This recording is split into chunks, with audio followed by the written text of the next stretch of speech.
Hello everyone, welcome back again to the course Comprehensive Slope Stability Analysis using PLAXIS 2D.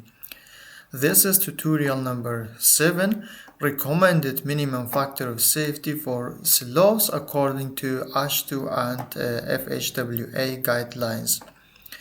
So in this lecture, I will show you what are the required minimum factor of safety for slope design based on these two widely used practice code or guidelines. So we will know what are the minimum required factor of safety for slope design, also the difference between the permanent safety factor and temporary safety factor for slopes. Also, we will show what is the minimum required factor of safety for slope in a seismic condition.